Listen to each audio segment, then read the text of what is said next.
Hi hello എല്ലാവർക്കും നമ്മുടെ ചാനലിലേക്ക് സ്വാഗതം. ഇന്ന് ഞാൻ ചെയ്യാൻ പോകുന്നത് ഒരു സിമ്പിളായിട്ടുള്ള ബോട്ടിലായിട്ടാണ്.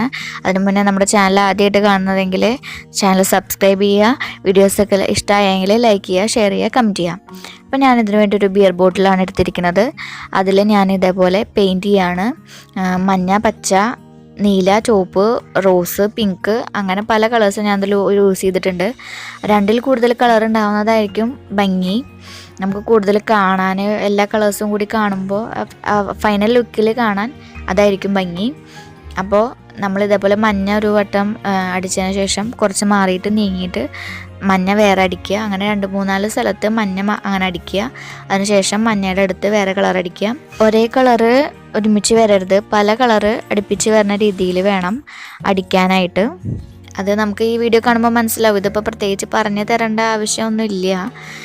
വീഡിയോ ചെയ്യുന്നത് കണ്ടിട്ടുണ്ടെങ്കിൽ നിങ്ങൾക്ക് മനസ്സിലാവും. ഒരേപോലത്തെ കളറ് അടുപ്പിച്ച് വരരുത്, അതൊരു അഭംഗിയാവും. കണ്ടില്ലേ, ഇതേപോലെ പച്ച, മഞ്ഞ, ചുവപ്പ് അതൊക്കെ ഇടകലർത്തി, നീലയൊക്കെ ഇടകലർത്തുന്ന കൂടുതലും നല്ല ബ്രൈറ്റ് കളേഴ്സും ലൈറ്റ് കളേഴ്സും ഉൾപ്പെടുത്തണം കേട്ടോ. ഫുള്ള് ബ്രൈറ്റ് കളേഴ്സും എന്നാൽ ഫുള്ള് ലൈറ്റ് കളേഴ്സും ആവരുത്, ഒരു പച്ചയൊക്കെ ഉണ്ടായിരിക്കണം. അപ്പോൾ അതൊക്കെ ഒരു ഭംഗിയാണ്. ബ്രൈറ്റായിട്ട് നീല, ചുവപ്പ്, മഞ്ഞ അതൊക്കെ നല്ല എടുത്ത് കാണിക്കുന്ന കളേഴ്സാണ്. അപ്പോൾ ഞാൻ ആദ്യം തന്നെ ഒരു കോട്ട് അടിച്ചു. അതിന് ശേഷം രണ്ടാമത്തൊക്കെയാണ്. അപ്പോഴാണ് ഒരു ബ്രൈറ്റ്നെസ് കിട്ടുള്ളൂ, കളേഴ്സിന് ഒരു ബ്രൈറ്റ്നെസ് കിട്ടുള്ളൂ.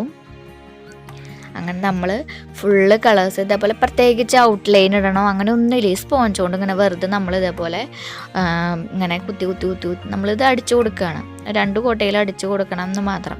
അതിനുശേഷം ഇതേപോലെ ഞാനൊരു നല്ല ഒഴുക്കണം, നമുക്കൊരു കംഫർട്ട് സോണിലുള്ളൊരു ബ്രഷ് എടുക്കുക. നിങ്ങളുടെ കയ്യിൽ നല്ലൊരു ബ്രഷ് ഇല്ലെങ്കിൽ ഇതേപോലെ വരയ്ക്കാൻ ഫ്രീ ഹാൻഡ് കൊണ്ട് വരയ്ക്കാൻ പറ്റുന്ന നല്ലൊരു ബ്രഷ് എടുക്കുക. ഞാൻ എന്നിട്ട് ഇത് വെറുതെ ഡയറക്റ്റ് കുപ്പിയിലേക്ക് പെയിൻറ്റ് ചെയ്യാണ്, ഔട്ട്ലൈൻ വരയ്ക്കുകയാണ് കേട്ടോ. ബ്ലാക്ക് പെയിൻറ്റ് ചെറുതായിട്ടൊന്ന് വെള്ളം ഒഴിച്ച് ഡൈല്യൂട്ടാക്കി. അധികം കട്ടിയായിട്ടുണ്ടെങ്കിൽ ചിലപ്പോൾ നമുക്ക് ഇതേപോലെ ഒഴുക്കനെ ഇങ്ങനെ വരയ്ക്കാൻ പറ്റില്ല. അപ്പോൾ ചെറുതായിട്ടൊന്ന് വെള്ളത്തിൽ ഡൈല്യൂട്ട് ചെയ്ത്, അധികം വെള്ളം ആവാനും പാടില്ല കേട്ടോ, ഒരു കട്ടി വേണം. എന്നിട്ട് നമ്മൾ ഇതേപോലെ പൂക്കൾ വരയ്ക്കണം. നിങ്ങൾക്ക് ഇഷ്ടപ്പെട്ട പൂക്കൾ വരയ്ക്കാം. റോസാപ്പൂക്കളൊക്കെ വരയ്ക്കണം എന്ന് ഉള്ളവർക്കൊക്കെ അത് വരയ്ക്കാം. ഇല്ലെങ്കിൽ കാർബൺ പേപ്പർ എടുത്തിട്ട് നമ്മൾ കുപ്പിയിലേക്ക് ട്രേസ് ചെയ്യുക. എന്നിട്ട് അതിൻ്റെ മുകളിൽ ഔട്ട്ലൈൻ കൊടുക്കാം. അല്ലെങ്കിൽ പെൻസിൽ ഉപയോഗിച്ചിട്ട് നമുക്ക് ഇഷ്ടമുള്ള ഡിസൈൻ തെറ്റിപ്പോകുന്ന ഉള്ളവർക്ക് അങ്ങനെ പെൻസിൽ കൊണ്ട് ആദ്യം തന്നെ വരയ്ക്കുക. എന്നിട്ട് അതിൻ്റെ മുകളിൽ കൂടെ കറുപ്പ് പെയിൻറ്റ് കൊണ്ട് ഔട്ട്ലൈൻ ചെയ്യാം. അല്ലാത്തവർ നമുക്ക് ഇതേപോലെ, എനിക്ക് കുറച്ച് പെയിൻറ്റ് ഡയറക്റ്റായിട്ട് ഇങ്ങനെ ചെയ്തിട്ട് വഴക്കുള്ള കാരണം കൊണ്ട് ഞാൻ ഇതേപോലെ ചെയ്യണു.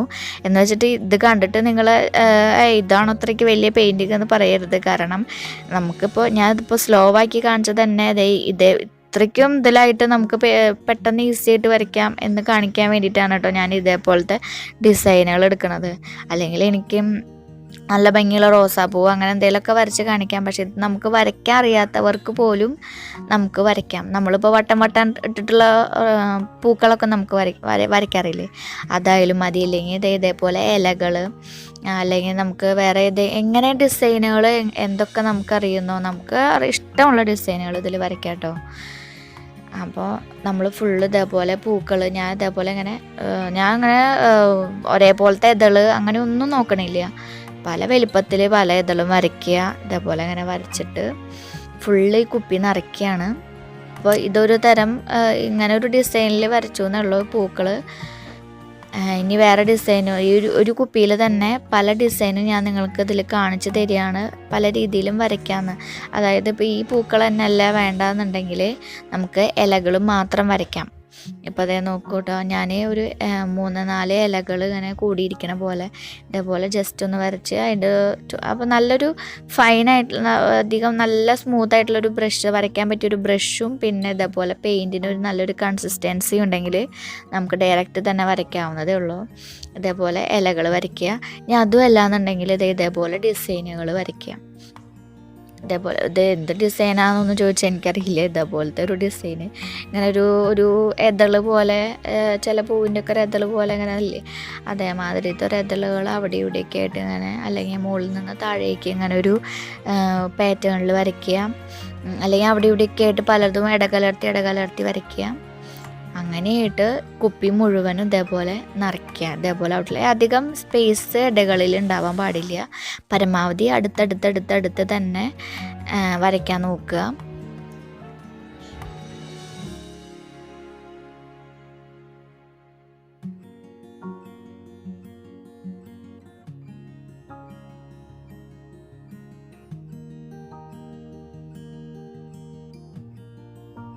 പോലെ എല്ലായിടത്തും വരച്ച് തീർത്തിരിക്കുകയാണ്. ഇതേപോലെ ഞാൻ കുഞ്ഞു പൂക്കളൊക്കെ ഇടയിൽ ഉൾപ്പെടുത്തിയിട്ടുണ്ട് കേട്ടോ.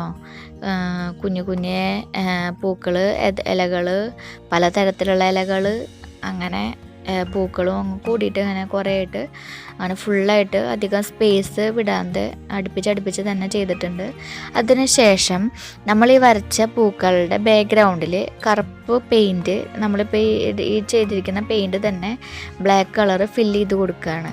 അതായത് നമ്മൾ ഔട്ട്ലൈൻ നോക്കണം കേട്ടോ, ഉള്ളിലല്ല, ഡിസൈനിൻ്റെ ഉള്ളിലല്ല, നമ്മളിപ്പോൾ പൂക്കളും ഇലകളൊക്കെ ഉണ്ടെങ്കിൽ അതിൻ്റെ പുറത്ത്, അതിൻ്റെ ബാക്ക്ഗ്രൗണ്ടിൽ, ബാക്കിയുള്ള കിടക്കുന്ന സ്ഥലത്ത് ഫുള്ള് ഇതേപോലെ കറുപ്പ് പെയിൻറ്റ് ഫില്ല് ചെയ്ത് കൊടുക്കുക. അപ്പോൾ നമുക്ക് നമ്മൾ വരച്ച ഡിസൈൻ മാത്രം എടുത്ത് കാണിക്കും. അപ്പോൾ അത് പല കളറിലും കൂടി ആകുമ്പോൾ ഒരു പ്രത്യേക ലുക്ക് തന്നെയാണ്. ആ ബോട്ടിൽ കാണാൻ തന്നെ നല്ല രസമാണ് കേട്ടോ. അപ്പോൾ നമ്മൾ ശ്രദ്ധിക്കേണ്ട ഒരു കാര്യം എന്ന് പറയുന്നത്, ഈ ഡിസൈനിൻ്റെ ഉള്ളിലേക്ക് പെയിൻറ്റ് പോവരുത്. നമ്മുടെ ആ ഡിസൈൻ വരച്ചതിൻ്റെ ഷേപ്പ് മാറരുത് വരയ്ക്കുമ്പോൾ. അപ്പോൾ ആദ്യം തന്നെ ബ്രഷ് കൊണ്ട് ഒന്ന് ഔട്ട്ലൈൻ ഒന്ന് കട്ടിയിലൊന്ന് വരച്ച് കൊടുക്കുക. അതിനുശേഷം ബാക്കിയുള്ള ഭാഗത്ത് ബാക്ക്ഗ്രൗണ്ടിൽ നമ്മൾ ഇതേപോലെ വരച്ച് കൊടുക്കുക. അപ്പോൾ നമുക്ക് നമ്മുടെ ഡിസൈനൊക്കെ എടുത്ത് കാണിക്കുമ്പോൾ ഒരു പ്രത്യേക ഭംഗിയല്ലേ കാണുമ്പോൾ. നമുക്ക് ചെയ്ത് വരുമ്പോൾ ഇതിപ്പോൾ കാണുമ്പോൾ ടഫായിട്ട് അധികം ടഫൊന്നുമില്ല, പക്ഷെ നമുക്കത് ചെയ്ത് വരുമ്പോൾ ഭയങ്കര എളുപ്പമാണ്. ആ ഡിസൈനിൻ്റെ ഉള്ളിലേക്ക് പോവാതെ നോക്കണം എന്ന് മാത്രമേ ഉള്ളൂ. ആ ഒരു ബുദ്ധിമുട്ട് മാത്രമേ നമുക്കതിലുള്ളൂ. പെട്ടെന്ന് തന്നെ നമുക്ക് ചെയ്തെടുക്കാൻ പറ്റുന്നൊരു പെയിൻറ്റിങ് ആണ്, ബോട്ടിൽ ചെയ്തെടുക്കാൻ പറ്റുന്നൊരു പെയിൻറ്റിങ് ആണ്. അങ്ങനെ ഫുള്ള് നമ്മൾ ഇതേപോലെ ബ്ലാക്ക് അടിക്കുകയാണ്. നമ്മളൊന്ന് കുറച്ചൊന്ന് അടിച്ചതിന് നമ്മൾ ഫുള്ളൊന്ന് അടിച്ചതിന് ശേഷം ഒന്ന് പുറത്ത് വെളിച്ചത്ത് ചെന്നിട്ട് നോക്കുക. അപ്പോൾ വെളിച്ചത്ത് ചെന്ന് നോക്കുമ്പോഴേ നമുക്കറിയുള്ളൂ. ഈ ചിലപ്പോൾ കറുപ്പിൻ്റെ ഇടയിൽ കൂടെ അവിടെ ഇവിടെയൊക്കെ ആയിട്ട് നമ്മൾ മുന്നടിച്ച പച്ചടി ചോപ്പിൻ്റെയൊക്കെ കാണും. അപ്പം നമുക്ക് അങ്ങനെ വെളിച്ചത്ത് പോയി നോക്കിയെങ്കിൽ മാത്രമേ രണ്ടാമത്തെ കോട്ടൊക്കെ എവിടെ അടിക്കണേന്ന് മനസ്സിലാവുള്ളൂ. അപ്പോൾ അങ്ങനെ രണ്ടാമത്തെ കോട്ട് അടിക്കേണ്ടടുത്ത് ഒന്ന് ജസ്റ്റ് ഒന്ന് ടച്ചപ്പ് ചെയ്ത് അങ്ങനെ ഫുള്ള് ബ്ലാക്ക് കളറാക്കിയിട്ട് നമ്മൾ ബാക്ക്ഗ്രൗണ്ട് അങ്ങനെ എടുക്കുകയാണ്. അപ്പോൾ നമ്മുടെ ഡിസൈൻ മാത്രം ആ ബ്ലാക്ക് കളറിൽ പല വർണ്ണങ്ങളിൽ നമുക്കിങ്ങനെ കാണാൻ പറ്റും. ഇത് ഫുള്ള് ചെയ്ത് കഴിഞ്ഞിരിക്കുകയാണ്. ഇപ്പോൾ എന്ത് രസം നമ്മുടെ ഇത് കാണാം. നമ്മുടെ ഡിസൈനൊക്കെ എടുത്ത് കാണിക്കുകയാണ്. നമുക്കൊക്കെ ഇങ്ങനെ ഒരു സ്ട്രോക്ക് പെയിൻറ്റിൻ്റെ ഒക്കെ ഒരു എഫക്റ്റ് ഉണ്ട് ഇതിന്. സ്ട്രോക്ക് പെയിൻ്റ് എന്ന് പറയാൻ പറ്റില്ല, എന്നാലും അതൊരു നല്ലൊരു രസമല്ലേ പല കളറിൽ ബ്ലാക്ക് ബാക്ക്ഗ്രൗണ്ടിൽ കാണാൻ. പിന്നെ ഇതെന്ന് പറയുന്നത് ഒരു സെല്ലോ ടേപ്പ് പോലത്തെ ഒരു ടേപ്പാണ്. പല കളറിൽ നമുക്ക് കിട്ടും. ഗോൾഡൻ, പച്ച, മഞ്ഞ, ചുവപ്പ്, അതിൽ തന്നെ പല ഡിസൈനുകളുള്ളത് കിട്ടും. 10 രൂപയാണ് ഞാനത് വാങ്ങിച്ചപ്പോൾ. അപ്പോൾ അത് ഞാൻ ഈ കുപ്പിയുടെ മുകളിൽ ഇങ്ങനെ ഒട്ടിച്ച് കൊടുക്കുകയാണ്. ഇതിങ്ങനെ ആയാൽ ഇത് വെറുതെ ഒട്ടിക്കുമ്പോൾ ഒട്ടില്ല. നമ്മളൊന്ന് പശ തേച്ച് ഒന്നുകൂടി ഒട്ടിച്ച് കൊടുത്തിട്ടുണ്ടെങ്കിൽ നല്ലത്. ഞാൻ അപ്പോൾ ഇതൊന്ന് പശ തേച്ചിട്ടും കൂടി ഒട്ടിച്ച് കൊടുത്തിട്ട് അത് കറക്റ്റായിട്ട് ഒട്ടിയിരിക്കണുള്ളൂ. അപ്പോൾ ഫുള്ള് ഇതേപോലെ ഒട്ടിച്ച് കഴിഞ്ഞാൽ നമ്മുടെ സൂപ്പറായിട്ടുള്ള ബോട്ടിലാട്ട് കഴിഞ്ഞു. നമുക്ക് കാണാൻ തന്നെ എന്തൊരു ഭംഗിയാണ്, പല കളേഴ്സിലായിട്ട്. അപ്പോൾ എല്ലാവരും ട്രൈ ചെയ്ത് നോക്കുക. വളരെ സിമ്പിളാണ്. അപ്പോൾ എല്ലാവർക്കും എൻ്റെ ഇന്നത്തെ ഈ ബോട്ടിലാട്ട് ഇഷ്ടമായെന്ന് വിചാരിക്കും.